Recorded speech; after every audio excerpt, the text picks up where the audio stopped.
이게 아무리 애가 수학을 잘해도 아무리 애가 과학을 잘해도 영어다. 네. 안녕하세요. 에듀홍닷컴 유학원의 장원입니다. 제가 여러 영상을 통해서 호주 퀸즐랜드 조기 유학을 위한 공립학교 진학 방법에 대해서 소개를 해드리고 있는데요. 제가 이번에는 조금 특별한 영상을 준비를 해보려고 합니다. Education Queensland International, 우리가 이제 줄여서 EQI라고 하는데요. 퀸즐랜드 교육청 국제부서에서 한국, 홍콩, 동남아시아 국가를 담당하고 계시는 박은정 상무관님을 모시고 호주 퀸즐랜드로 조기 유학을 계획하고 계시거나 혹은 이미 퀸즐랜드에서 조기 유학을 진행하고 계시는 학부모님들께서 가장 많이 궁금해하시는 부분들을 주제별로 영상을 제작해 보려고 합니다. 자, 그럼 영상을 시작을 해보겠습니다. 안녕하세요, 매니저님. 안녕하세요. 안녕하세요. 자, 그럼 제가 오늘 첫 번째로 같이 다뤄볼 주제가 자녀에게 맞는 공립학교 선택 방법에 대해서 조금 얘기를 나눠볼까 하는데요. 네. 부모님들께서 처음에 상담을 이렇게 오셔서 가장 많이 하는 질문, 가장 처음에 하는 질문이 자, 그럼 어느 학교로 지원을 해야 하느냐라는 부분인데 어떻게 생각하세요? 처음에 학교를 선택을 할 때 네.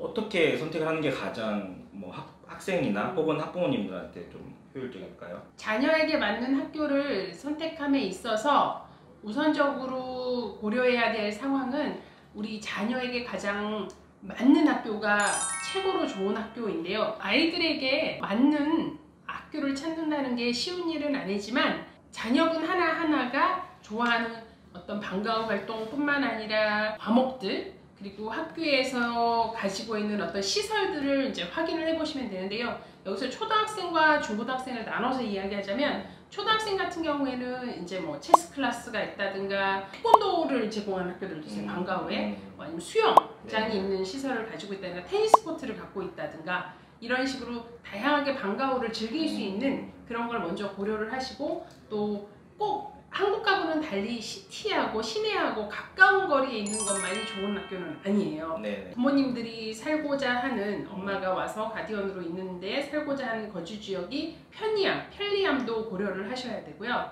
그리고 나서 중고등학생 같은 경우에는 많은 학교들이 대부분의 똑같은 이제 과목들을 제공을 하기는 하지만 과목 선정도 굉장히 중요하거든요. 그래서 특별한 어떤 특수 목적의 과목을 선택을 할 경우에는 상담을 통해서 과정을 특히 이제 마린 스터디 해양과학을 공부하고 싶은 친구들 같은 경우는 모든 학교가 다 제공하지 않으니까 그런 과목들을 이제 살펴보면서 학교를 선정하시는 게 제일 좋을 것 같아요. 그러면은 좀 정리를 해보자면 첫 번째로 알아야 되는 거는 얘가 뭘 좋아하느냐, 자녀분이 어떤 거에 관심이 더 있느냐를 먼저 파악을 해야 되는 거고, 두 번째는 그런 관심 있는 분야에 대해서 어느 정도 더 많은 서포트를 해줄 수 있는 학교가 어디이냐를 찾아야 되는 부분, 그리고 관련해서 어느 학교가 그런 시설을 가지고 있냐라는 것을 체크를 해야 되는데, 자, 그렇다면은 처음에 이 조기 유학을 계획하고 계시는 부모님들이 이 정보를 어떻게 찾아야 될까요? 이게 조금 퀘스천일 것 같습니다.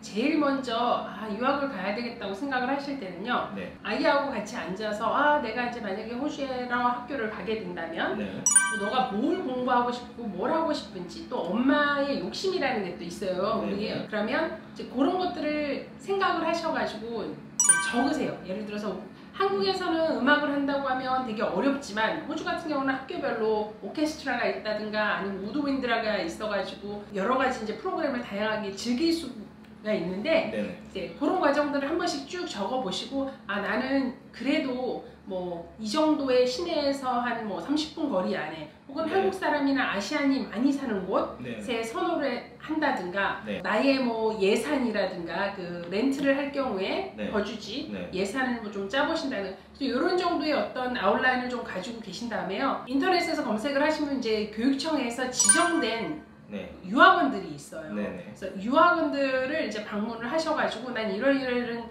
이제 리스트를 가지고 학교를 찾고 있는데 어느 지역에 어느 학교가 좋을지를 말씀을 해주시면요. 교육청에서 저희가 각 에이전트들, 그 유학원분들을 이제 교육을 시키거든요. 트레이닝을 시키시는데 그래서 그분들이 상담을 하시면서 이제 정리를 해서 알려주시고 혹여 모르는 경우에는 저한테 연락이 오실 거예요. 그럼 제가 이런 부분들은 이런 학교가 이 학생에게 가장 맞을 거라고 말씀을 드리면 그거를 기준으로 해서 카운셀러 분들께서 상담을 해주시겠습니다. 조금 더 기초적인 정보를 스스로 한번 찾아보고 싶다고 했을 때 할 수 있는 솔루션이 없을까요? 제가 지난번 영상에서는 이제 EQI의 핸드북을 통해서 지금 얘가 가지고 있죠. 학교별로 있는 퍼실리티, 시설들이라든지 아니면 스페셜 프로그램들, 뭐 제2외국어들 이런 것들을 확인할 수 있다라고 설명을 드렸었는데 예를 들면은 이제 정보가 아예 없는 상태에서 유학원하고 얘기를 한다기보다는 이런 기본적인 정보를 가지고 얘기를 하는 것도 좋지 않을까요? 좋은 방법이시죠. 근데 이제 이게 모든 자료가 영어로 돼 있다 보니까 굉장히 내용도 많아요. 제가 개인적으로 읽기에도 굉장히 내용이 많은데 일단은 EQI 웹사이트에 들어가시면 Find School이라는 그 옵션이 있거든요. 그래서 Find School이라는 옵션을 찾으셔서 지역을 브리스번으로 할 거냐, 골드코스트를 할 거냐, 선샤인 코스트를 할 거냐 어느 정도 지역 선정을 하신 다음에 거기서 이제 그 프로그램을 초등학교, 프라이머리를 이제 지정하시는 학교 리스트가 나오거든요. 그래서 그러면 학교 리스트에 따라서 학교의 어떤 스페셜 프로그램이라든가 아니면 엑스트라 커리큘럼, 특별한 시설이라든가 아니면 제2외국어 이런 것들이 그 학교별로 나오기 때문에 그런 거를 고민을 한번 해보셔도 괜찮고요. 아까 제가 말씀드리지 못하고 넘어간 부분인데 이제 아이들 성향도 되게 중요해요. 아이들이 조금 내성적이고 새로운 환경에 적응하기가 조금 힘든 아이들이 있어요. 그런 아이들 같은 경우는 너무 큰 학교를 가면 처음에 방황을 하고 이게 정착하기가 좀 어려운 부분이 있고요. 그것도 참 중요하고. 네, 어떤 아이들 같은 경우 굉장히 활발하고 적응력도 빠르고 또 활동적인 걸 좋아하는 학생들 같은 경우에는 그러게 특히 초등학생을 말씀드리는데 그럴 경우에는 이제 학교가 좀 더 크면서 방과후 프로그램도 여러 개가 있는 그런 쪽을 선정을 하시는 것도 좋고요. 학년별 예를 들면 초등학교의 경우 한 학년에 클래스가 몇 개 정도 있는 게 좀 규모가 큰 학교 혹은 몇 개 정도 있는 게 규모가 작은 학교 이런 게 조금 그렇죠. 통계적으로 있을까요? 네. 한 클래스에 보통 학생들이 25명 정도가 들어가거든요. 네네. 법적으로 28명까지만 이제 25명인데 그러다 보면은 이 학교 그 책자를 보시면요. 네네. 여기에 Number of Student라고 나와 있어요. Number of Student가 이제 몇 명이냐에 따라서 7개 학년이죠. 프랩부터 시작하니까 여기는요. 그래서 7개 학년을 대충 나눠보면 감이 올 거예요. 그래서 작은 학교는 한 두 반 정도? 그리고 이제 컴포짓 클래스라는 게 있어요. 호주에는. 그래서 컴포짓 클래스라는 게 뭐냐면 2학년하고 3학년 컴포짓 클래스를 하면 2학년 잘하는 친구들랑 3학년 조금 어렵게 따라가는 친구들 모아서 한 반을 만들어 놓은 게 있어요. 그래서 2+3이 되는 거죠. 그래서 그런 학년도 있어서 어느 경우에는 2학년이 3반, 3학년이 2반인데 컴포짓 클래스가 들어가 있어서 그렇게 느껴질 수도 있고요. 사이버님께서 예전 영상에서 아마 설명을 하셨던 걸로 기억을 하는데요. 퀸즐랜드에 있는 공립학교들은 이제 학교 이름이 스테이트 스쿨이라는 데가 있고요. 스테이트 칼리지라는 데가 있고 스테이트 하이스쿨이 있어요. 그래서 스테이트 스쿨은 초등학교, 스테이트 하이스쿨은 중고등학교, 스테이트 칼리지는 초등학교하고 중고등학교가 같이 있는 곳이에요. 그래서 만약에 칼리지라고 보면 2,000명, 3,000명이 된다고 보면 총 학생 수가 3,000명 정도 된다고 하면 그럼 프랩부터 시작해서 이어 12, 총 13개 학년이 되어 있으니까 그걸 감안하시고 이제 계산을 해보면은 학생 수를 보시면 될 것 같아요. 이 학교가 어느 정도 규모가 되는 학교. 그러니까 규모를 표현을 하는데 가장 중요한 부분은 우리 애가 케어를 받는데 얼마나 이제 학생 수 대비해서 선생님이나 직원들의 숫자가 이제 있느냐를 계산을 해보면 아무래도 작은 학교들 같은 경우는 조금 더 케어를 많이 받을 수 있다는 장점이 있다는 말씀이겠죠. 그렇죠. 그래서 여기 학교 스쿨 프로파일에 보시면 EQI 웹사이트에 들어가셔서 스쿨 프로파일이라고 서치에다 찾으면 이게 다운로드를 받으실 수 있어요. 근데 페이지 16페이지에 보시면 이렇게 브리스번 지도가 나와 있고요. 지도 안에 이제 학교의 위치가 어디에 있는지가 나와 있어요. 그래서 이것도 한번 참고를 하시면 좋을 것 같아요. 네, 이것도 제가 지난 영상에서 설명을 드렸었죠. 네, 일단은 이런 식으로 학교의 규모가 어느 정도 되는지, 이 자녀가 어느 학교에서 공부를 하는 것이 어머님 입장에서 좋으냐를 따졌을 때 우리 자녀는 좀 규모가 작은 학교에서 조금 더 케어를 더 많이 받는 거를 선호한다라고 했을 때 이런 스쿨 프로파일을 통해서 총 학생 수를 따진 다음에 한 반에 맥스 28이지만 일반적으로 25명 정도 들어간다고 가정을 하고 예를 들면 총 학교에 몇 개의 클래스가 있고 그 다음에 한 학년당 몇 개의 클래스가 있기 때문에 이 학교가 조금 더 케어를 받을 수 있다 혹은 너무 많은 클래스가 있으면 그런 부분들은 조금 어려울 것 같다라고 판단을 할 수 있다라는 내용이었습니다.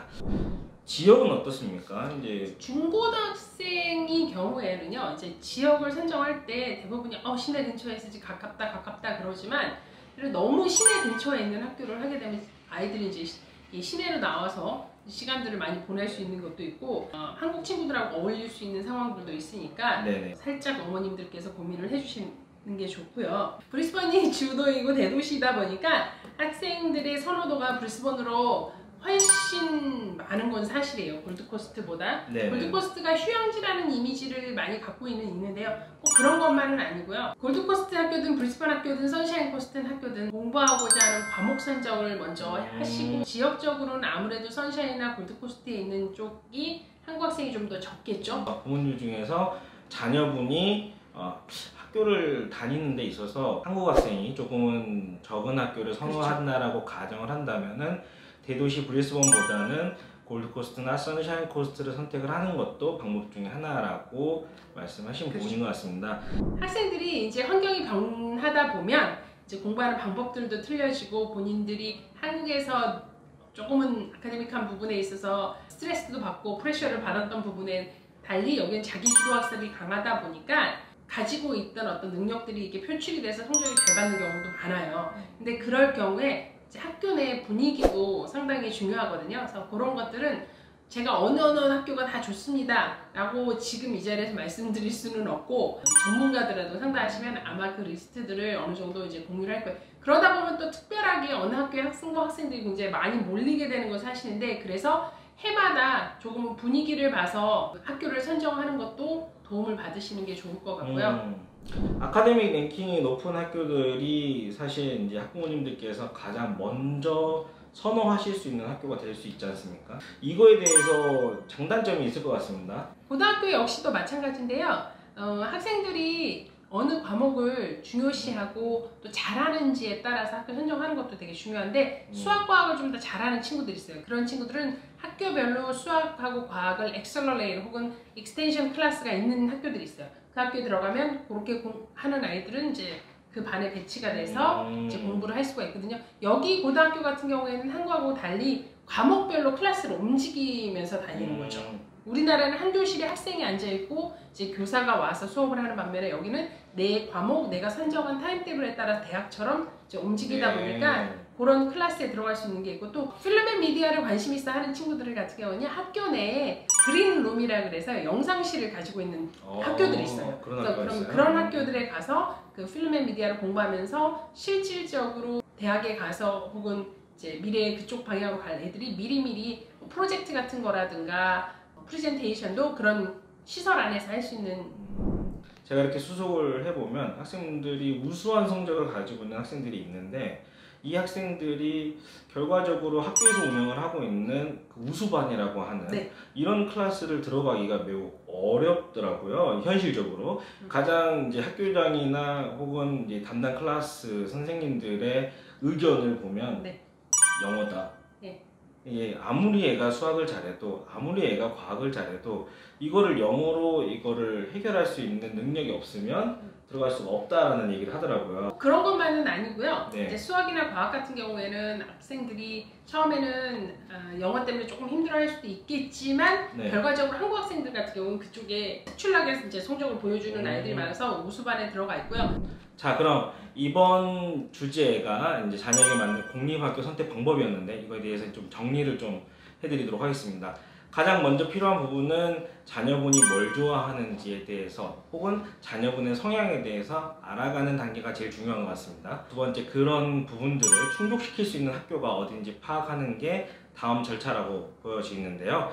해당 부분은 EQI 홈페이지를 통해서 여러 학교들의 공립학교들의 정보를 확인하거나 아니면은 저희 같은 EQI 공식 에이전트를 방문하여 부족한 정보들을 취합을 하시면 결국에는 어떤 학교를 선택하는 것이 자녀분에게 도움이 된다라고 결론을 얻으실 수가 있을 것 같습니다. 제가 지난 영상에서도 설명을 드렸듯이 학교를 지원을 하실 때 꼭 하나의 학교만 지원을 하시는 게 아니기 때문에 혹시 이제 학부모님들께서 선호하는 학교가 여러 군데다라고 하시면은 우선순위를 정해서 최대 5개까지 동시 지원을 하시면 되니까 어머님들도 혹은 학부모님들도 이제 부담 없이 원하시는 학교를 순차적으로 지원을 해보시면 어떨까 싶습니다. 일단 오늘 영상은 제가 여기까지고요. 다음에 다른 주제로 또 찾아뵙도록 하겠습니다. 혹시 영상 보시고 궁금하신 내용이 있으시면 댓글 남겨주시면 감사하겠습니다. 오늘 함께 해주신 EQI 박은정 성모님 감사합니다. 감사합니다.